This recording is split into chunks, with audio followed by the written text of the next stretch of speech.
Welcome back to the Flag Lair. I recently hosted a podcast with Tracy, Dave and Joey B, the full version of which can be found on the Flag Session YouTube channel. Check that out. But here we have the bite-sized version, a slimline episode, a reduced calories webisode, if that's actually a word. Anyway, the topic is flags that mean something to you, and Tracy from Flag Session gives us her home flag.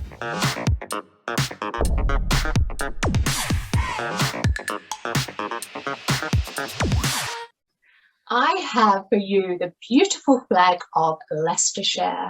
Now, Leicestershire was the final English county to adopt a flag, and it wasn't adopted until July 2021.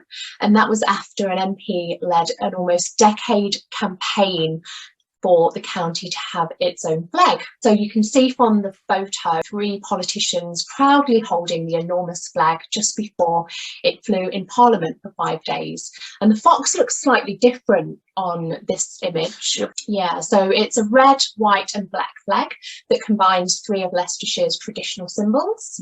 The red and white zigzag background derives from the arms of Simon de Montfort, the 6th Earl of Leicester.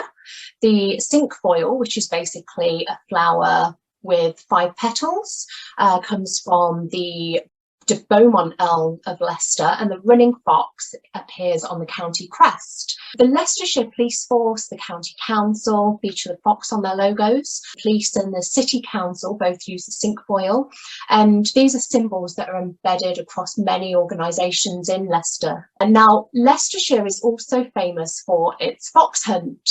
And we have a very upmarket town called Quorn, and that has a real old local hunt. Then Leicester City Football Club is nicknamed the Foxes, so it represents normal everyday people as well. But what we discovered about this flag is that a local radio station, BBC Radio Leicester, held a competition to design a flag for Leicestershire. However, 2 days before the competition was due to be judged, this flag that Leicester has now was actually disqualified. And that was because it was already being used and was commercially available. So basically, this campaign that the MP had got a lot of people on board. People loved the flag. It was being paraded across the Himalayas.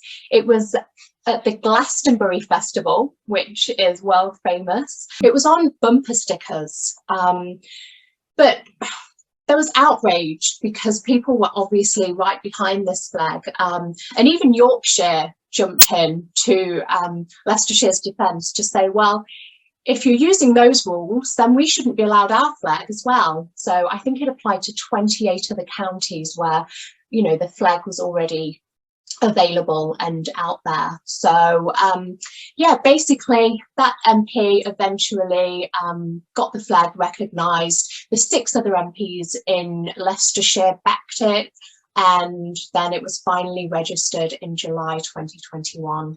I know it's close to your heart, Jerry. Yeah.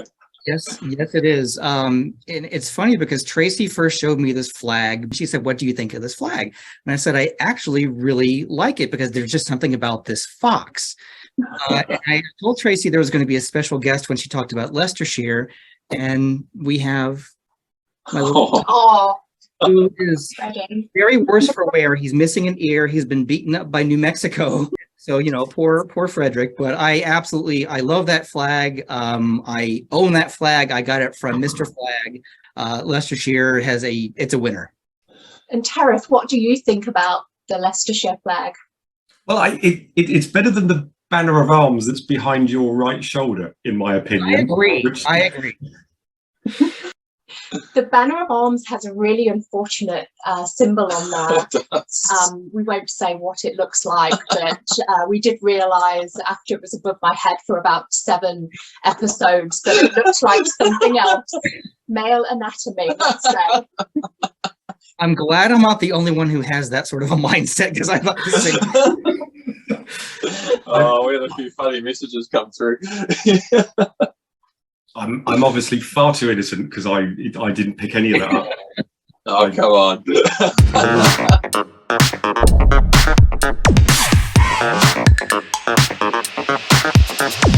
Thank you, Tracy.